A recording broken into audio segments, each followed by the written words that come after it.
मानसरोवर खंड 6 में से प्रेमचंद जी की नैराश्य लीला नाम की कथा। पंडित हृदयनाथ अयोध्या के एक सम्मानित पुरुष थे। धनवान तो नहीं, लेकिन खाने पीने से खुश थे। कई मकान थे, उन्हीं के किराए पर गुजारा होता था। इधर किराए बढ़ गए थे। उन्होंने अपनी सवारी भी रख ली थी। बहुत विचारशील आदमी थे। अच्छी शिक्षा पाई थी। संसार का काफी तजुर्बा था, पर क्रियात्मक शक्ति से वंचित थे। सब कुछ न कुछ जानते थे। समाज उनकी आंखों में एक भयंकर भूत था, जिससे सदैव डरते रहना चाहिए। उसे जरा भी रुष्ट किया तो फिर जान की खैर नहीं। उनकी स्त्री जागेश्वरी उनका प्रतिबिंब थी। पति के विचार उसके विचार और पति की इच्छा उसकी इच्छा थी। दोनों प्राणियों में कभी मतभेद न होता था। जागेश्वरी शिव की उपासक थी। हृदयनाथ वैष्णव थे, पर दान और व्रत में दोनों की समान श्रद्धा थी। दोनों धर्मनिष्ठ थे, उससे कहीं अधिक जितना सामान्यतः शिक्षित लोग हुआ करते हैं। इसका कदाचित यह कारण था कि एक कन्या के सिवा उसके और कोई संतान न थी। उसका विवाह 13वें वर्ष में हो गया था और माता पिता की अब यही लालसा थी कि भगवान इसे पुत्रवती करे तो हम लोग नवासे के नाम अपना सब कुछ लिखा कर निश्चिंत हो जाए। किंतु विधाता को कुछ और ही मंजूर था। कैलाश कुमारी का अभी गौना भी न हुआ था। वह अभी तक यह भी न जानने पाई थी कि विवाह का आशय क्या है कि उसका सौभाग उठ गया। वैधव्य ने उसके जीवन की अभिलाषाओं का दीपक बुझा दिया। माता और पिता विलाप कर रहे थे। घर में कोहराम मचा हुआ था, पर कैलाश कुमारी बहुचक्की होकर सबके मुंह की ओर ताकती थी। उसकी समझ ही में न आता था कि वे लोग रोते क्यों हैं। माँ बाप की इकलौती बेटी थी।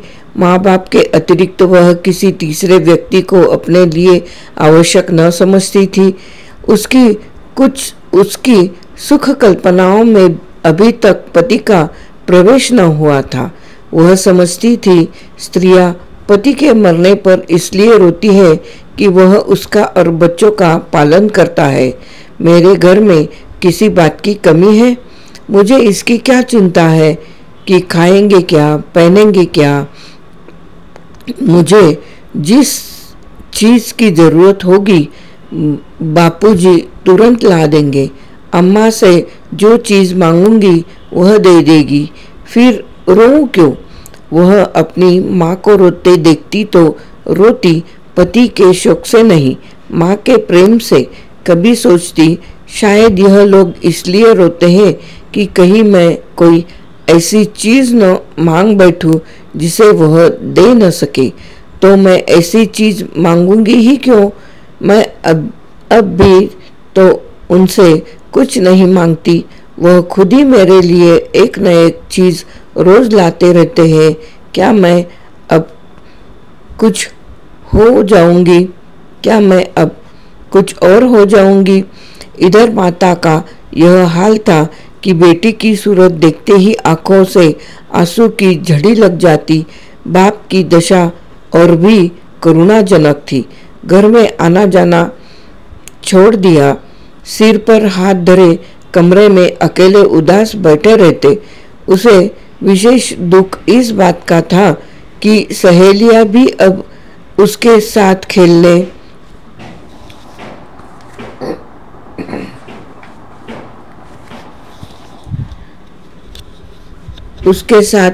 न आती। उसने उनके घर जाने की माता से आज्ञा मांगी तो वह फुट फुट कर रोने लगी। माता पिता की यह दशा देखी तो उसने उनके सामने जाना छोड़ दिया। बैठी किस्से कहानियाँ पढ़ा करती। उसकी एकांत प्रियता का माँ बाप ने कुछ और ही अर्थ समझा। लड़की शोक के मारे घुली जाती है। इस वज्रपात ने उसके हृदय को टुकड़े टुकड़े कर डाला है। एक दिन हृदयनाथ ने जागेश्वरी से कहा, जी चाहता है घर छोड़कर कहीं भाग जाऊं, इसका कष्ट अब नहीं देखा जाता। जागेश्वरी ने कहा, मेरी तो भगवान से यही प्रार्थना है कि मुझे संसार से उठा ले, कहाँ तक छाती पर पत्थर की सील रखूं। हृदयनाथ ने कहा, किसी भांति इसका मन बहलाना चाहिए जिसमें शोकमय विचार आने ही न पाए। हम लोगों को दुखी और रोते देखकर उसका दुख और भी दारुण हो जाता है। जागेश्वरी ने कहा, मेरी तो बुद्धि कुछ काम नहीं करती हृदयनाथ, हम लोग यूं ही मातम करते रहे तो लड़की की जान पर बन जाएगी। अब कभी कभी उसे लेकर सैर करने चली जाया करो, कभी कभी थिएटर दिखा दिया, कभी घर में गाना बजाना करा दिया। इन बातों से उसका दिल बहलता रहेगा। जागेश्वरी ने कहा, मैं तो उसे देखते ही रो पड़ूंगी, लेकिन अब जब्त करूंगी। तुम्हारा विचार बहुत अच्छा है, बिना दिल बहलाव के उसका शोक दूर न होगा। हृदयनाथ ने कहा, मैं भी अब उससे दिल बहलाने वाली बातें किया करूंगा। कल एक शेर भी लाऊंगा, अच्छे अच्छे दृश्य जमा करूंगा। ग्रामोफोन तो आज ही मंगवाए देता हूँ। बस उसे हर वक्त किसी न किसी काम में लगाए रखना चाहिए। एकांतवास शोक ज्वाला के लिए समीर के समान है। एकांतवास शोक ज्वाला के लिए समीर के समान है।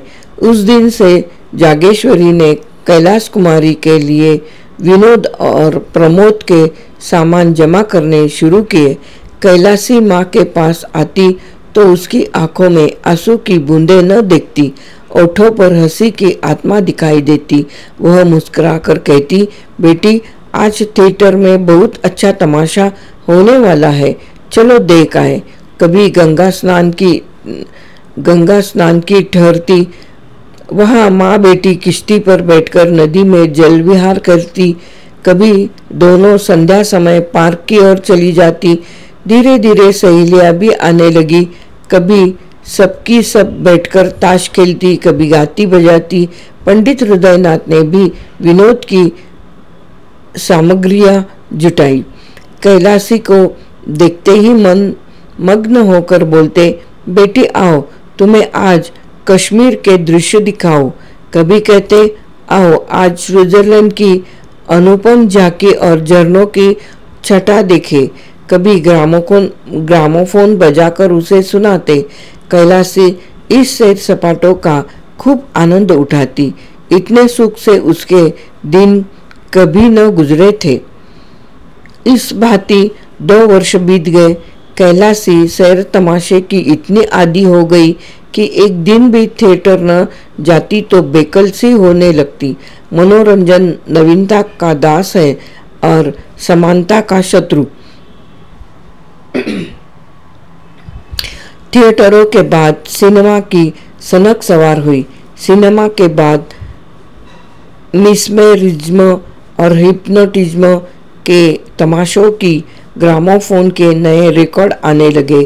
संगीत का चस्का पड़ गया। बिरादरी में कहीं उत्सव होता तो माँ बेटी अवश्य जाती।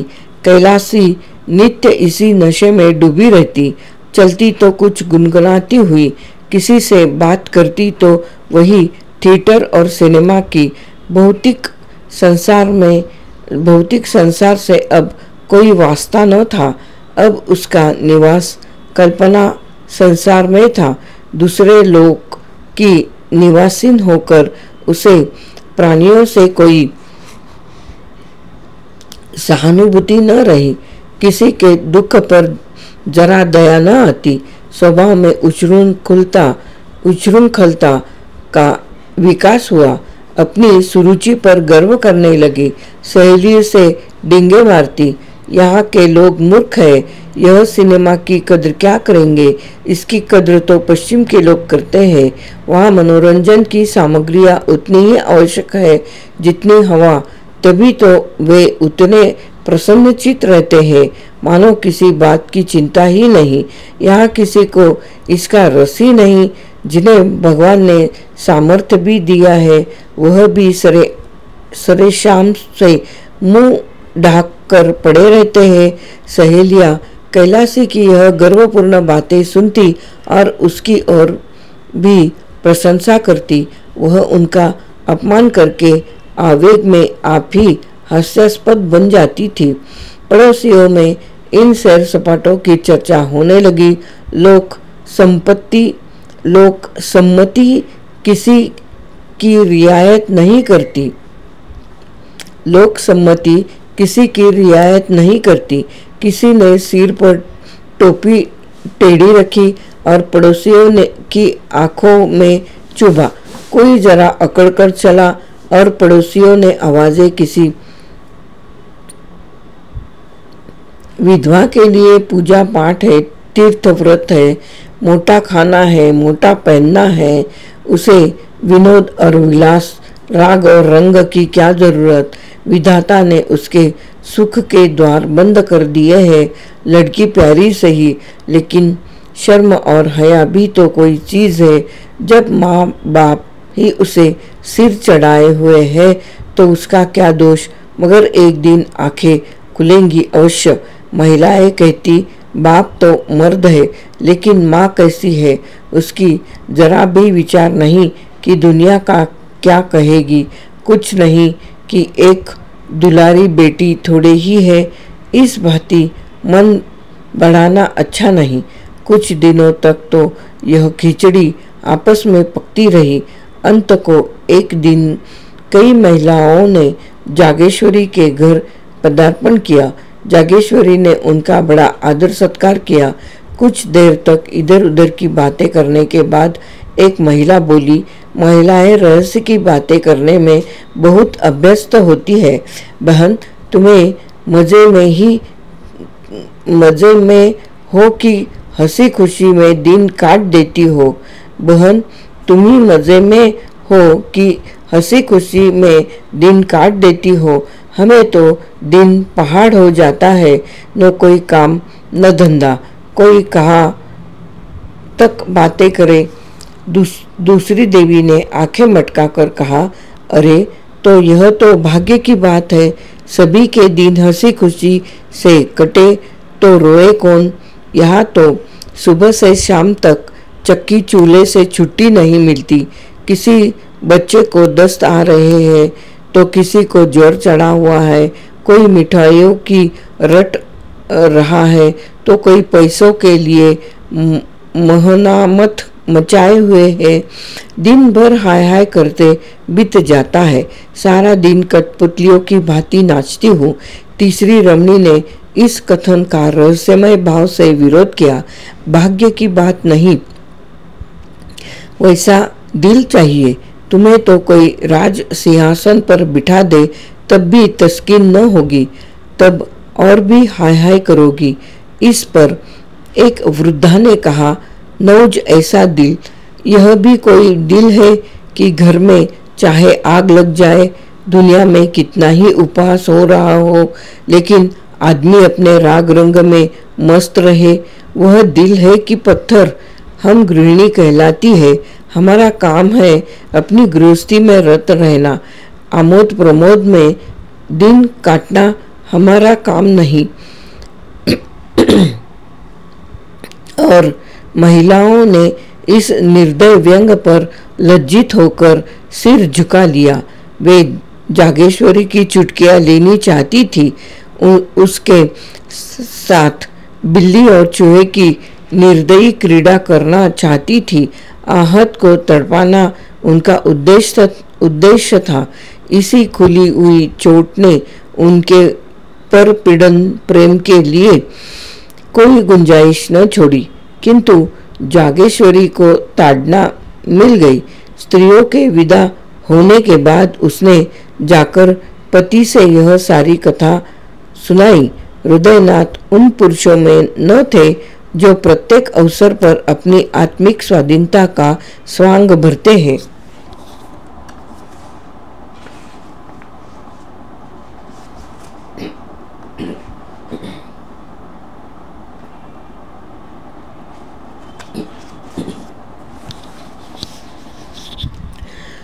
हठधर्मी को आत्म स्वातंत्र के नाम से छिपाते हैं।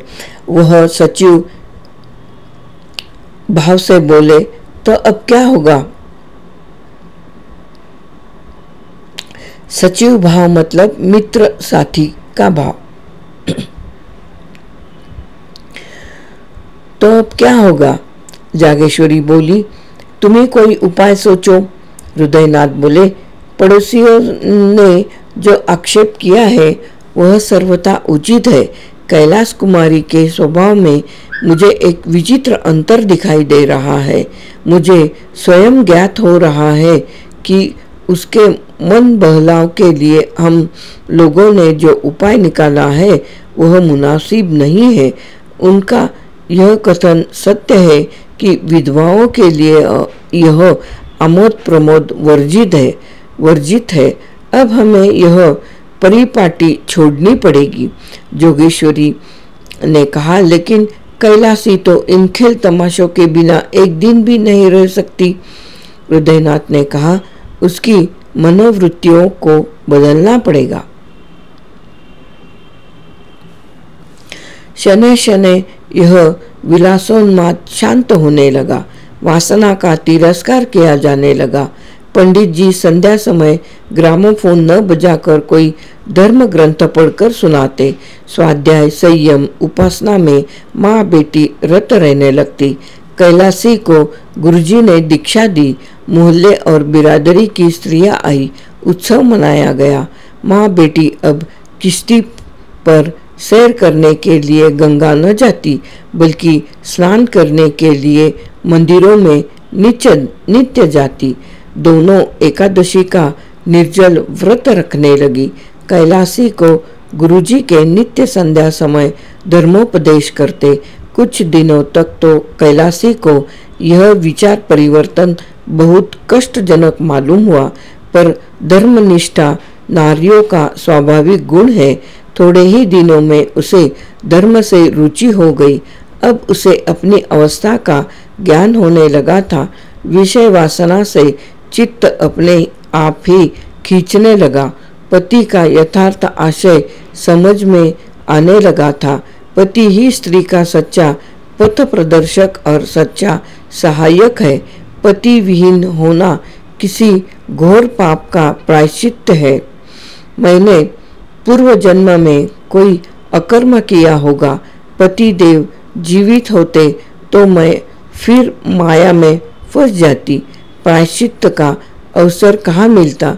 गुरुजी का वचन सत्य है कि परमात्मा ने तुम्हें पूर्व कर्मों के प्रायश्चित का यह अवसर दिया है। वैधव्य यातना नहीं है, जीवोद्धार का साधन है।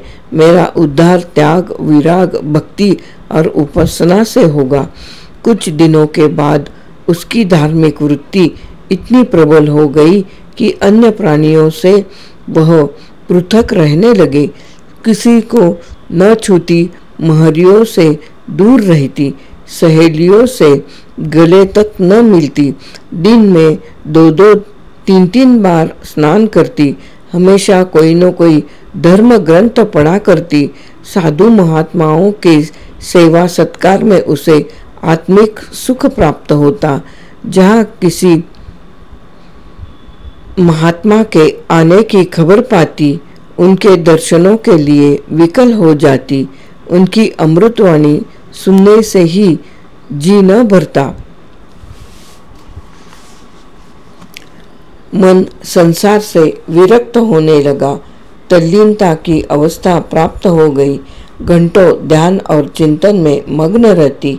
सामाजिक बंधनों से घृणा हो गई। हृदय स्वाधीनता के लिए लालायित हो गया।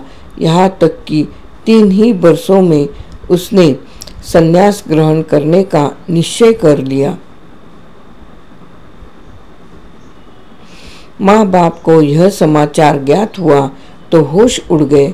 माँ बोली, बेटी अभी तुम्हारी उम्र ही क्या है कि तुम ऐसी बातें सोचती हो। कैलाश कुमारी ने कहा, माया मोह से जितनी जल्दी निवृत्ति हो जाए उतना ही अच्छा। हृदयनाथ ने कहा, क्या अपने घर में रहकर माया मोह से मुक्ति नहीं हो सकती? माया मोह का स्थान मन है, घर नहीं। जागेश्वरी बोली, कितनी बदनामी होगी। कैलाश कुमारी बोली, अपने को भगवान के चरणों पर अर्पण कर चुकी तो बदनामी की क्या चिंता। जागेश्वरी बोली, बेटी तुम्हें न हो, हमको तो है, हमें तो तुम्हारा ही सहारा है। तुमने यदि संन्यास ले लिया तो हम किस आधार पर जिएंगे। कैलाश कुमारी बोली, परमात्मा ही सबका आधार है, किसी दूसरे प्राणी का आश्रय लेना भूल है। दूसरे दिन यह बात मोहल्ले वालों के कानों में पहुंच गई। जब कोई अवस्था असाध्य हो जाती है तो हम उस पर व्यंग करने लगते हैं। यह तो होना ही था। नई बात क्या हुई, लड़कियों को इस तरह स्वच्छंद नहीं कर दिया जाता। फूले न समाते थे कि लड़की ने कुल का नाम उज्जवल कर दिया। पुराण पढ़ती है, उपनिषद और वेदांत का पाठ करती है, धार्मिक समस्याओं पर ऐसी ऐसी दलीलें करती है कि बड़े बड़े विद्वान की जबान बंद हो जाती है। तो अब क्यों पछताते हैं। भद्र पुरुषों में कई दिनों तक यही आलोचना होती रही, लेकिन जैसे अपने बच्चे के दौड़ते दौड़ते दम से गिर पड़ने पर हम पहले क्रोध के आवेश में उसे झिड़कियाँ सुनाते हैं, उसके बाद गोद में बिठाकर आंसू पोंछने और फुसलाने लगते हैं, उसी तरह इन भद्र पुरुषों ने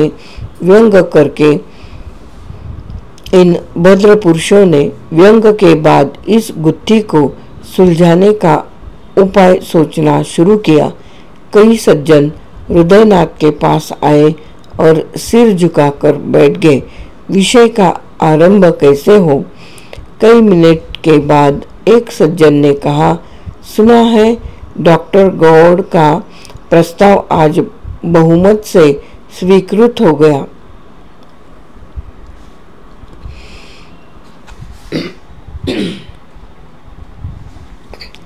दूसरे महाशय बोले, ये लोग हिंदू धर्म का सर्वनाश करके छोड़ेंगे। तीसरे महानुभाव ने फरमाया, सर्वनाश तो हो ही रहा है, अब और कोई क्या करेगा। जब हमारे साधु महात्मा जो हिंदू जाति के स्तंभ है इतने पतित हो गए हैं कि भोली भाली युवतियों को बहकाने में संकोच नहीं करते, तो सर्वनाश होने में रह ही क्या गया। हृदयनाथ, यह विपत्ति तो मेरे सिर ही पड़ी हुई है। आप हृदयनाथ ने कहा, यह विपत्ति तो मेरे सिर ही पड़ी हुई है, आप लोगों को तो मालूम होगा। पहले महाशय कहते हैं, आप ही के सिर क्यों, हम सभी के सिर पड़ी हुई है।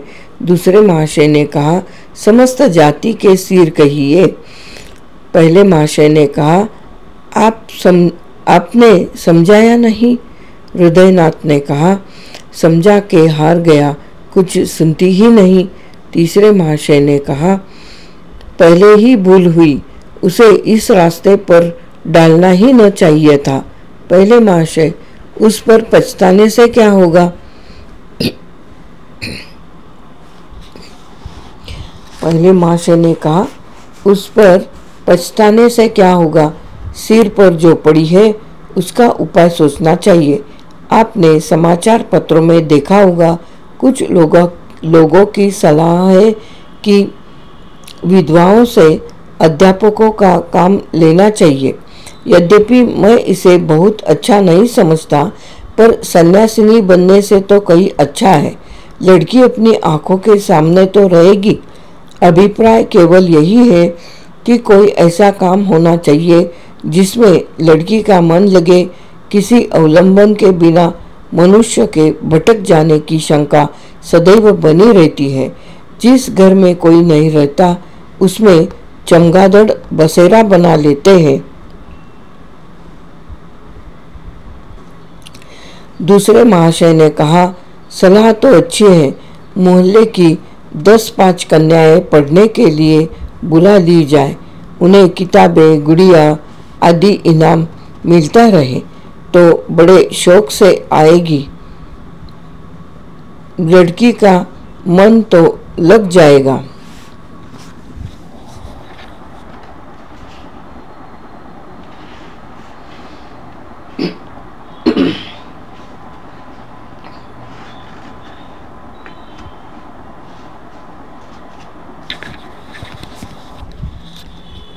हृदयनाथ ने कहा, देखना चाहिए, भरसक समझाऊंगा।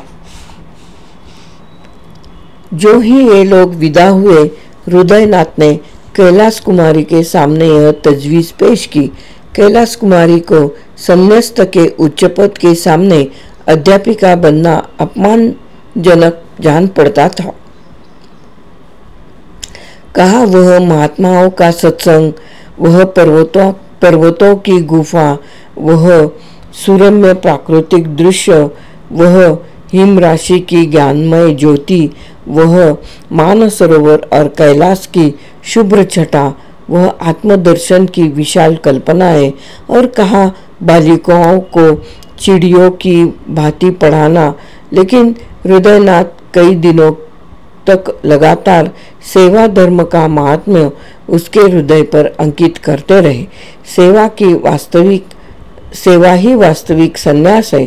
सन्यासी केवल अपनी मुक्ति का इच्छुक होता है। सेवा व्रतधारी तो परमार्थ की वेदी पर बलि दे देता है। इसका गौरव कहीं अधिक है। देखो, ऋषियों में दधीची का जो यश है, हरिश्चंद्र की जो कीर्ति है, उसकी तुलना और कहीं की जा सकती है। संन्यास स्वार्थ है, सेवा त्याग है आदि उन्होंने इस कथन की उपनिषदों और वेद मंत्रों से पुष्टि की। यहाँ तक कि धीरे धीरे कैलाशी के विचारों में परिवर्तन होने लगा। पंडित जी ने मोहल्ले वालों की लड़कियों को एकत्र किया। पाठशाला का जन्म हो गया। नाना प्रकार के चित्र और खिलौने मंगाए। पंडित जी स्वयं कैलाश कुमारी के साथ लड़कियों को पढ़ाते। कन्याएं शौक से आती, उन्हें यहाँ की पढ़ाई खेल मालूम होती। थोड़े ही दिनों में पाठशाला की धूम हो गई। अन्य मोहल्लों की कन्याएं भी आने लगी। कैलाश कुमारी की सेवा प्रवृत्ति दिनों दिन तीव्र होने लगी।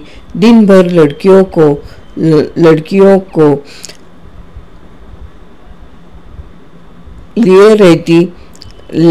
लिए रहती, कभी पढ़ाती, कभी उनके साथ खेलती, कभी सीना पिरोना सिखाती।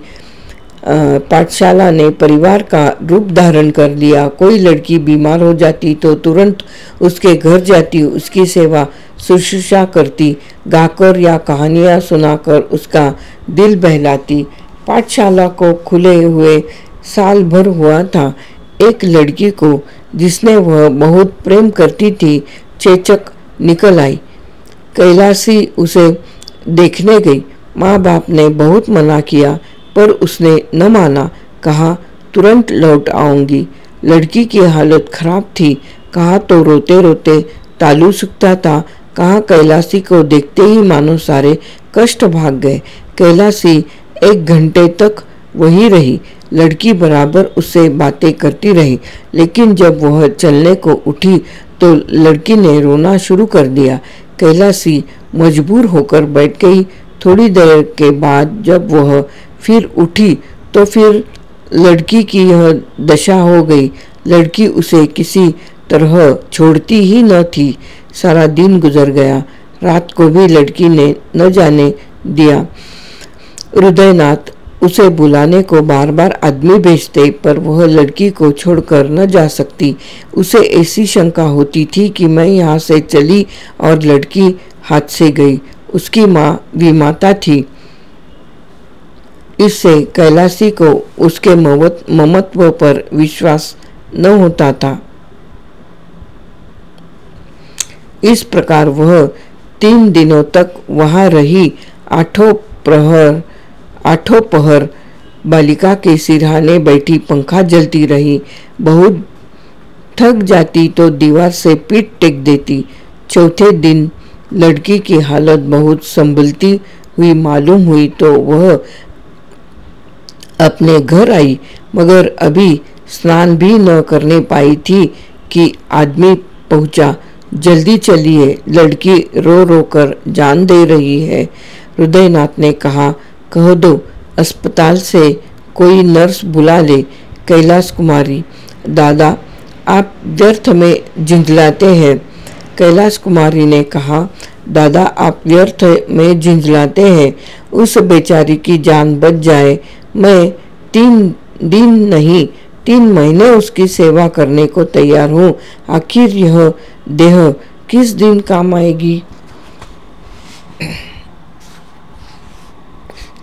हृदयनाथ ने कहा, तो कन्याएं कैसे पड़ेगी।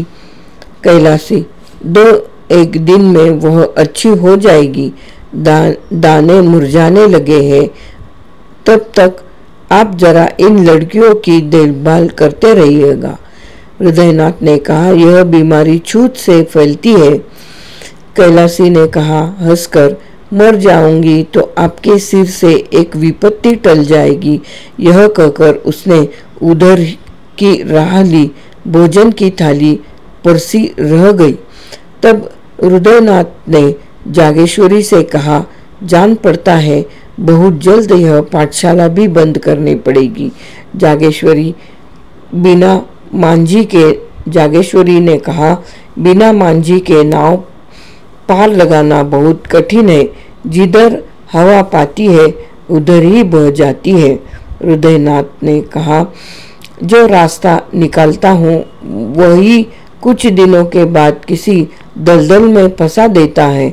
अब फिर बदनामी के सामान होते नजर आ रहे हैं। लोग कहेंगे लड़की दूसरों के घर जाती है और कई दिन पड़ी रहती है। क्या करूं, कह दूं लड़कियों को न पढ़ाया करो। जागेश्वरी ने कहा, इसके सिवा और हो क्या सकता है।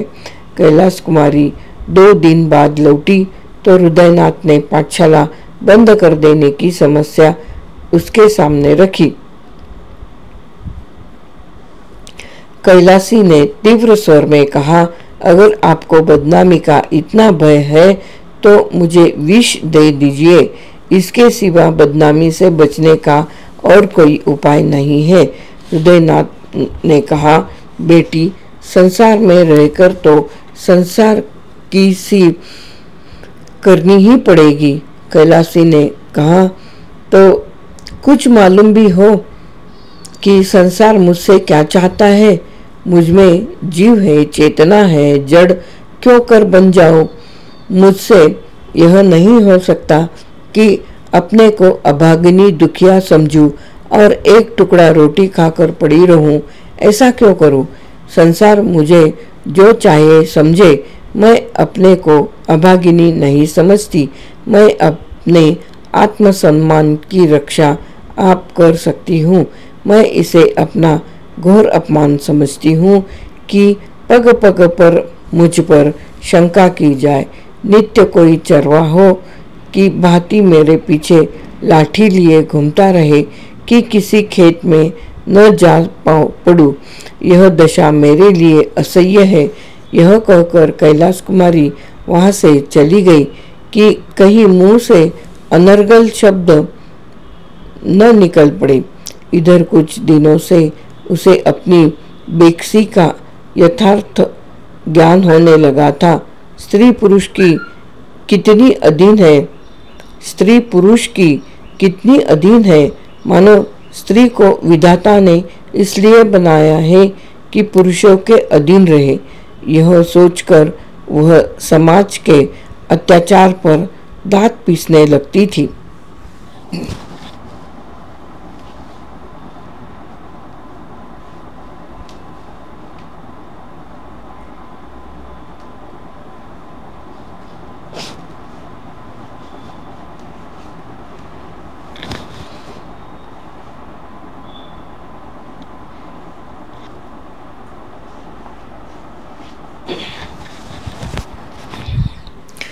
पाठशाला तो दूसरे ही दिन बंद हो गई, किंतु उसी दिन कैलाश कुमारी को पुरुषों से जलन होने लगी। जिस सुख भोग से प्रारब्ध हमें वंचित कर देता है, उससे हमें द्वेष हो जाता है। गरीब आदमी इसलिए तो अमीरों से जलता है और धन की निंदा करता है।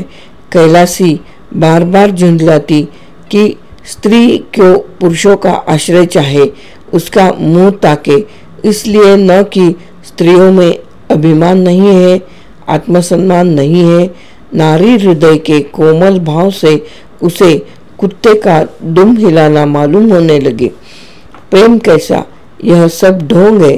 स्त्री पुरुष के अधीन है, उसकी खुशामद न करे, सेवा न करे तो उसका निर्वाह कैसे हो। एक दिन उसने अपने बाल गूंथे और जूड़े में गुलाब का फूल लगा लिया। माँ ने देखा तो ओठ से जीभ दबा ली। महरियों ने छाती पर हाथ रखे। इसी तरह उसने एक दिन रंगीन रेशमी साड़ी पहन ली।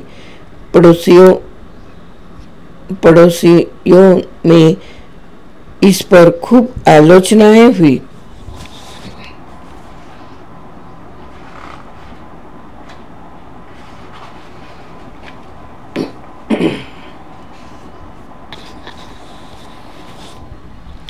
उसने एकादशी का व्रत रखना छोड़ दिया, जो पहले 8 वर्षों से रखती आई थी। कंघी और आईने को वह अब त्याज्य न समझती थी। सहालक के दिन आए, नित्य प्रति उसके द्वार पर से बारातें निकलती। मोहल्ले की स्त्रियां अपनी अपनी अटारियों पर खड़ी होकर देखती। वर के रंगरूप आकार प्रकार के पर टिकाए होती। जागेश्वरी से भी बिना एक आंख देखे न रहा जाता, लेकिन कैलाश कुमारी कभी भूलकर भी इस जुलूसों को न देखती। कोई बारात या विवाह की बात चलाता तो वह मुंह फुर लेती। उसकी दृष्टि में वह विवाह नहीं, बोली भाली कन्याओं का शिकार था। बारातों को वह शिकारियों के कुत्ते समझती। वह विवाह नहीं है, स्त्री का बलिदान है। तीज का व्रत आया, घरों की सफाई होने लगी। रमणियां इस व्रत को रखने की तैयारियां करने लगी। जागेश्वरी ने भी व्रत का सामान किया, नई नई साड़ियां मंगवाई। कैलाश कुमारी के ससुराल से इस अवसर पर कपड़े, मिठाइयाँ और खिलौने आया करते थे। अब की बार भी आए। यह विवाहिता स्त्रियों का व्रत है। इसका फल है पति का कल्याण। विधवाएं भी इस व्रत का यथोचित रीति से पालन करती है। पति से उसका संबंध शारीरिक नहीं वरन आध्यात्मिक होता है। उसका इस जीवन के साथ अंत नहीं होता, अनंत काल तक जीवित रहता है। कैलाश कुमारी अब तक यही व्रत रखती आई थी।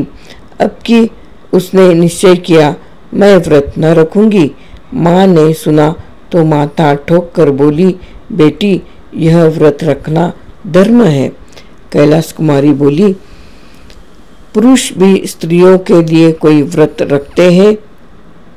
जो जागेश्वरी बोली, मर्दों में इसकी प्रथा नहीं है कैलाश कुमारी, इसलिए न कि पुरुषों को स्त्रियों की जान उतनी प्यारी नहीं होती जितनी स्त्रियों को पुरुषों की जान।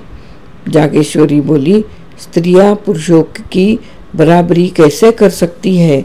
उनका तो धर्म है अपने पुरुष की सेवा करना। कैलाश कुमारी ने कहा, मैं इसे अपना धर्म नहीं समझती। मेरे लिए अपनी आत्मा की रक्षा के सिवा और कोई धर्म नहीं। जागेश्वरी बोली, बेटी गजब हो जाएगा, दुनिया क्या कहेगी? कैलाश कुमारी बोली, फिर वही दुनिया। अपनी आत्मा के सिवा मुझे किसी का भय नहीं।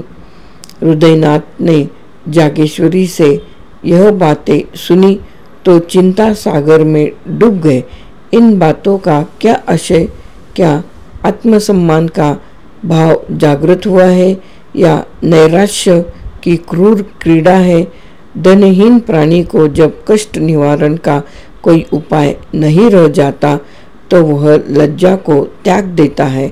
निस्संदेह नैराश्य ने यह भीषण रूप धारण किया है। सामान्य दशाओं में नैराश्य अपने यथार्थ रूप में आता है, पर गर्वशील प्राणियों में वह परिमार्जित रूप ग्रहण कर लेता है। यहाँ पर हृदयगत कोमल भावों का अपहरण कर लेता है। चरित्र में अस्वाभाविक विकास उत्पन्न कर देता है। मनुष्य लोक लाज और उपहास की ओर से उदासीन हो जाता है। नैतिक बंधन टूट जाते हैं। यह नैराश्य की अंतिम अवस्था है। हृदयनाथ इन्हीं विचारों में मग्न थे कि जागेश्वरी ने कहा, अब क्या करना होगा? हृदयनाथ, क्या बताऊं जागेश्वरी, कोई उपाय है? हृदयनाथ, बस एक ही उपाय है, पर उसे जबान पर नहीं ला सकता। मुंशी प्रेमचंद जी की कहानी यहाँ पर खत्म होती है।